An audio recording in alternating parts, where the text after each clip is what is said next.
And one local news outlet tragically reported that multiple teenagers were killed in Chicago this weekend as well. In Minneapolis, 11 people were shot and one person killed. One individual was a father of two who worked as a barber, and our hearts break for this family. Also in Democrat-run New York City, we saw that the New York Post power rests at the state level. And we expect mayors to step up and to do their job, and governors to step up and do their job in the mold of President Trump, who secured D.C. after a night of lawlessness 2 weeks ago. Finally, the defund police movement is misguided. It will only hurt the vulnerable citizens of American cities the most. It's sad and it is shameful. And with that, I'll take questions. Yes. Kayleigh, thank you. Has the president actually directed officials to slow down the rate of coronavirus testing?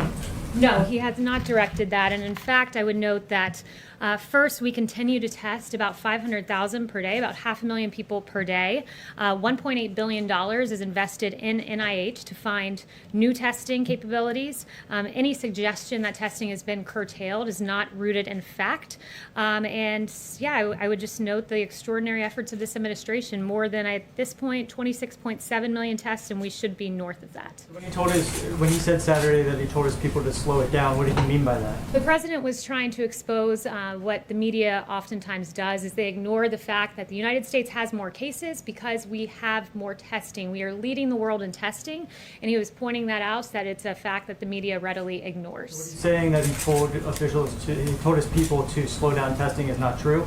It was a comment that he made in jest. It's a comment that he made in passing, specifically with regard to the media coverage, and pointing out the fact that the media never acknowledges that we have more cases, because when you test more people, you find more cases. Is it appropriate to joke about coronavirus when 120,000 people have died? He was not joking about coronavirus. I just said he was joking about the media and their failure to understand the fact that when you test more, you also find more cases.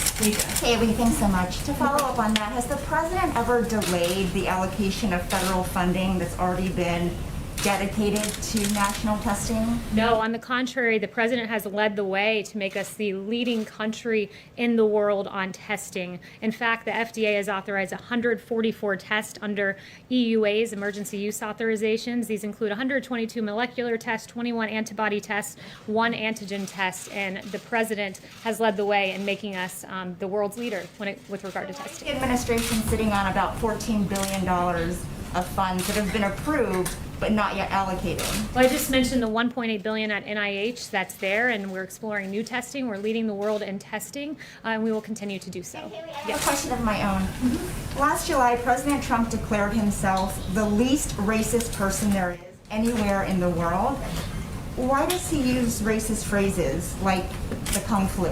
The president doesn't. What the president does do is point to the fact that the origin of the virus is China. It's a fair thing to point out, as China tries to ridiculously rewrite history, ridiculously blame the coronavirus on American soldiers. This is what China's trying to do. And what President Trump is saying, no, China, I will label this virus for its place of origin. That's what he's saying by using the racist phrase Kung flu? He is linking it to its place of origin. What does he have to say to Asian Americans who are deeply offended and worried that his use will lead to further attacks of discrimination? So the president has said very clearly it's important that we totally protect our Asian community in the U.S. and all around the world. They're amazing people, and the spreading of the virus is not their fault in any way, shape, or form. They're working closely with us to get rid of it. We will prevail together. It's very important. So it's not a discussion about Asian Americans, who the president values and prizes as citizens of this great country. It is an indictment of China for letting this virus get here. And I would also point out that the media blames President Trump for using the terms China virus and Wuhan virus when they themselves have used these very terms. The New York Times called it the Chinese coronavirus, Reuters the Chinese virus, CNN the Chinese coronavirus on January 20th, Washington Post January 21st, Chinese coronavirus, and I have more than a dozen other examples. Separate category, Kayleigh. Kung flu is extremely offensive to many people in the Asian American community. To be clear, are you saying the White House does not believe it is racist? To be clear, I think the media is trying to play games with the terminology of this virus, where the focus should be on the fact that China let this out of their country. The same phrase that the media roundly now condemns has been used by the media. I can go more examples. Wuhan virus, CNN said on January 22nd, and we can go on on and on and on. So while the media wants to focus on nomenclature, the president's going to focus on action. Yes. Kayleigh, the President and the Attorney General over the weekend offered different explanations behind the firing of Jeffrey Berman, the U.S. Attorney for the Southern District of New York. Can you clarify now why Berman was dismissed and if it was at the President's request? Well, I think that they were very much in sync this weekend, the Attorney General and the President, and here's what happened. The President held Mr. Clayton in very high regard, wanted to nominate him to this position in SDNY to keep him in the government as he returns to New York. Barr was working on a smooth transition, and when Berman chose to respond in the way that he did, he came to the President, and the President agreed and fired this individual, Mr. Berman, as Mr. Clayton now will, in time, get to that position. Why was Mr. Berman being dismissed in the first place? Because Mr. Clayton wanted to go back to New York City. We wanted to keep him in government, and therefore he was given the position at SDNY. But why did the president, I have two questions, but why did the president say he wasn't involved in the firing of Jeff Berman when the Attorney General said the president was the one who fired him? Because the Attorney General was taking the lead on this matter. He did come to the President and report to him when Mr. Berman decided not to leave. And at that point is when the President agreed with the decision of the Attorney General and to fire Mr. Berman and to promote Mr. Clayton. So he was involved in it then? He was involved in a sign-off capacity. He was not, AG Barr was leading the way, but in a sign-off capacity, yes, the President was. So my second question on testing is, you said the President made that comment in jest about having people slow down the testing. The Vice President just said that it was made in passing. Pierre Navarro said it was tongue-in-cheek. But when the President himself was just asked by a reporter like an hour ago, he did not say that he was just joking when he said that he told officials to slow down the testing. The President instead used that opportunity to extol the fact that we've done more than 25 million tests, that we're finding more people because we're doing more testing. And I would note that what the Vice President said and Peter Navarro, whether it's in jest, in passing, or tongue-in-cheek, those are all synonymous. Well, why is that yes, funny? Justin. And I just want to note, to follow up on what you don't even have to answer this, the media has never called it the Kung flu.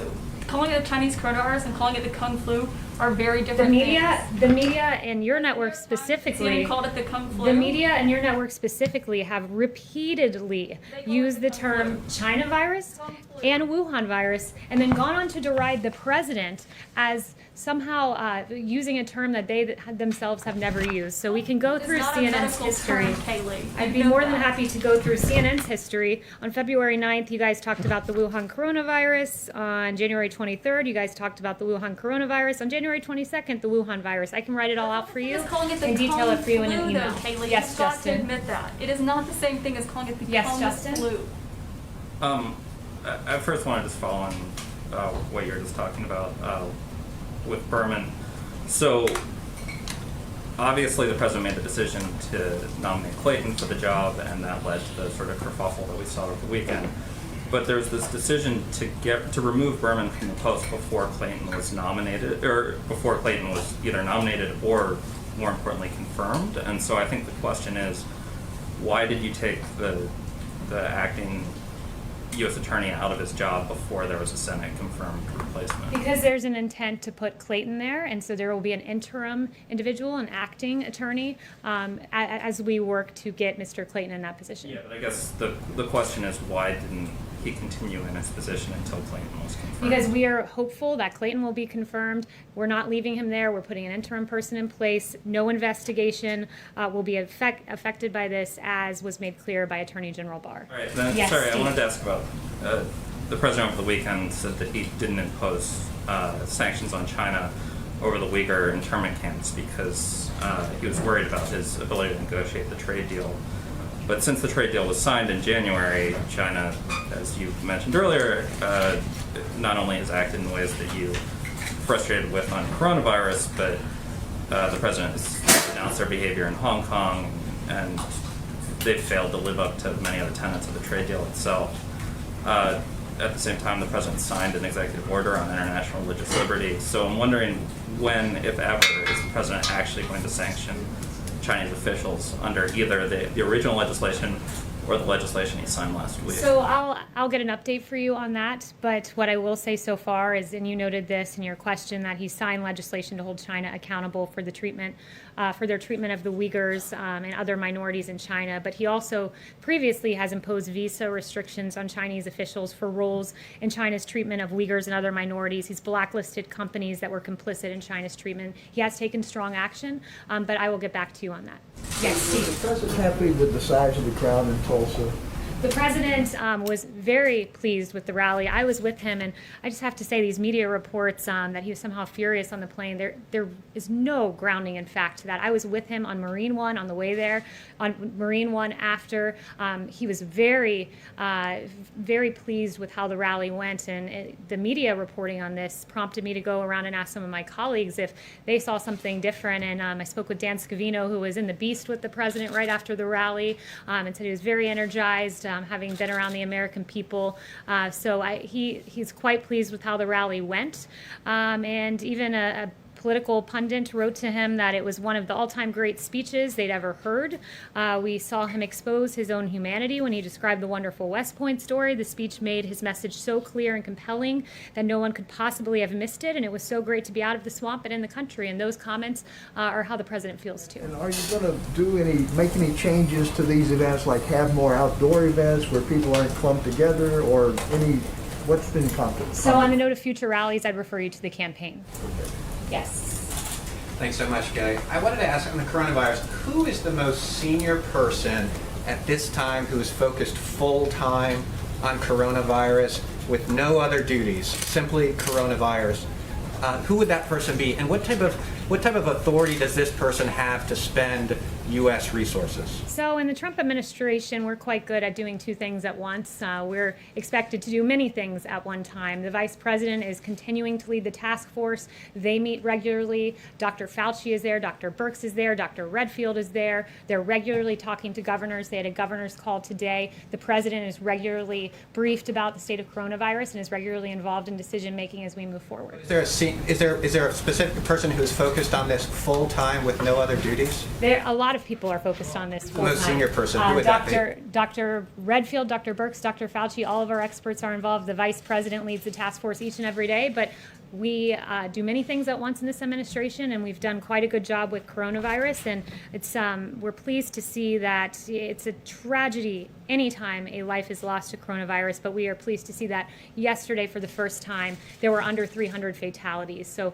we are trending in the right direction. We're aware when there are rises here and there, and those embers, we are equipped to go in, to handle, to put out, and to save as many lives as possible. And thanks to President Trump, could have lost 3 million lives, but we lost far fewer because President Trump took action early. Yes. Kayleigh, two on Venezuela, but first I just wanted to follow up very quickly on Wisha's question and Caitlin's follow-up. Does the president regret using the term Kung Flu, regardless of the fact that media organizations, including my own, had early on described the virus as the Wuhan virus? That is a different thing than saying Kung Flu. Does the president regret using that term? The president never regrets putting the onus back on China, pointing out that China is responsible for this, and in the process standing up for U.S. troops who are being blamed by China in a campaign of misinformation. And on Venezuela, who does the president consider to be the legitimate leader of Venezuela? And is he still interested in any form in meeting with President Nicolás Maduro? Yeah, I'm very glad you asked this question. The president tweeted today that unlike the radical left, I will always stand against socialism and with the people of Venezuela. My administration has always stood on the side of freedom and liberty and against the oppressive Maduro regime. Nothing has changed. He continues to recognize Juan Guaido as the leader of Venezuela. Does he reject the characterization in John Bolton's book that he once said it would be cool to invade Venezuela? John Bolton has completely discredited himself. Multiple senior administration officials are on the record exposing his lies, and even the media seems to have taken note of John Bolton and how ridiculous some of the things he said. The reviews that his book has gotten have been rightly right on in the media. The media has said that this book is exceedingly tedious and slightly unhinged, bloated with self-importance. That was the New York Times. The New Yorker said he takes an inflated view of himself and a willingness to blame others for just about everything. The Federalist talked about the numerous serious factual flaws which have been underlined as being false by Pompeo, Lighthizer, and others who have all come out and said that this book is full of mistruths about themselves and about others in this administration, and certainly about the president. Does he claim that that was untrue then? Yes. Kayleigh, thank you very much. I wanted to go back to the SDNY and Berman. Was Jeffrey Berman fired because of investigations that he had overseen into President Trump's associates, including Rudy Giuliani and Michael Cohen? Was he fired because he had overseen those investigations? No, he was not. And as I noted earlier, and AG Barr noted, this will not disrupt the cases being handled by the district, which will proceed as normal. But is the president of the White House not at least concerned about the appearance of impropriety in the firing, given that those cases were being handled in his office? The administration has very clearly outlined the reason that he is leaving, and it is because Mr. Clayton will be moved into that role. Morgan. Thanks, Kayleigh. Is the White House concerned about the fact that coronavirus cases are now rising on a national basis after having plateaued, and does that require any new federal action? I think it's a very important question you're asking, and what I would note is the fatality numbers. We're pleased to see that number coming down. I would also point out that Dr. Birx said to me that a higher number of these cases are less severe cases per positive than at the beginning of this pandemic, because what's happening is because of our extraordinary work with testing, we're able to identify cases in the community before they develop symptoms and are in a hospital. So instead of identifying cases in hospitals, we're identifying them in the community, which is a really good and positive development, and we are equipped to handle when we see these embers that have occurred. Yamish. Hi, thanks, Kayleigh. I have two quick questions. The first is on the president has attacked the move to remove Confederate statues across the country. He said that it was an assault on, quote, our heritage. What does the White House and the president say to Americans who find it offensive to glorify people who owned other Americans, including enslaved African Americans? So I would note on statues that what we're seeing across the country is really quite confusing, because you're seeing statues defaced, like Gandhi's statue defaced and Ulysses S. Grant statues defaced, and abolitionist Matthias Baldwin statue defaced. At the same time, we're being told that George Washington's statue needs to come down and Thomas Jefferson's statue needs to come down. Where do you draw the line, from Gandhi all the way to George Washington? And it seems the American people very much agree with the president on this, on not bringing down these statues. Less than a third of those polled, according to Morning Consult, think these statues should be taken down. 61% oppose it, according to Marist. 62% according to Marist. So I would point that out, and I would say that when people watch these statue defacements and the beheading of some of these statues like Christopher Columbus, where do you draw the line? Because apparently the line goes all the way to Gandhi. So this week, yes. And then my second question is, going back to the issue of Kung Flu, I spoke to Kellyanne Conway in March. She said that it was highly offensive and wrong to use that term. Does the president agree with Kellyanne Conway, or is he now saying that that term is not highly offensive and wrong? Because again, that was Kellyanne Conway's own words saying Kung Flu is wrong. The president does not believe it's offensive to note that this virus came from China, and to stand up for our U.S. military, who China is making an active effort to completely defame, and that is unacceptable to the president. You're okay with now? Again, just to go back to what I said to Kellyanne, as I said to Kellyanne Conway, she said that it was wrong and offensive. Are you saying that she was wrong to say that? Chanel. Are you saying that she was wrong to say that? John Bolton and his book. If he goes unprosecuted, does the administration feel that this would set, or does it fear that this would set a precedent or embolden public servants to violate their oaths to this nation for political purposes? Absolutely, that's a concern. Look, the information in John Bolton's book was classified information as confirmed by the most senior national security and intelligence officials. And look, you have NSA Director Nakasone saying that this could cause permanent loss of a valuable source, intelligence source, and damage to the U.S. intelligence system. DNI Radcliffe saying virtually the same. You have another government official saying the unauthorized disclosure of this information could reasonably be expected to enable foreign threat actors. This is the serious seriousness with which we look at this book and the NSC looks at this book as they scan it for classified information. There's real damage that can be done. And for what? For self-promotion and publicity of a failed NSA director. On Venezuela, also, Yeah. could I ask about Maduro and Guaido? Why has President Trump seemed to have lost confidence in Juan Guaido? He has not lost confidence at all, and that tweet that I read to you very clearly says that the president put out this morning. We stand with the Venezuelan people in their fight for freedom, and I would also note how tough this president has been on Maduro by recognizing Juan Guaido, and when you compare that to the Obama-Biden administration, you had the former Vice President Joe Biden who actually met with the Venezuelan dictator Nicolas Maduro and complimented his hair, according to Yahoo News. If I had your hair, I'd be president of the United States, the former vice president said. And also the Obama State Department helped stabilize the Maduro regime by blocking sanctions, according to a 2017 Miami Herald report. So when you compare the actions of this president, we've stood against socialism and on the side of freedom. And finally, one thing that I just want to point out that was handed to me, wow, a whopping 7.7 million total viewers tuned into Fox News to watch the rally on Saturday night. Big numbers. Thanks so much, guys.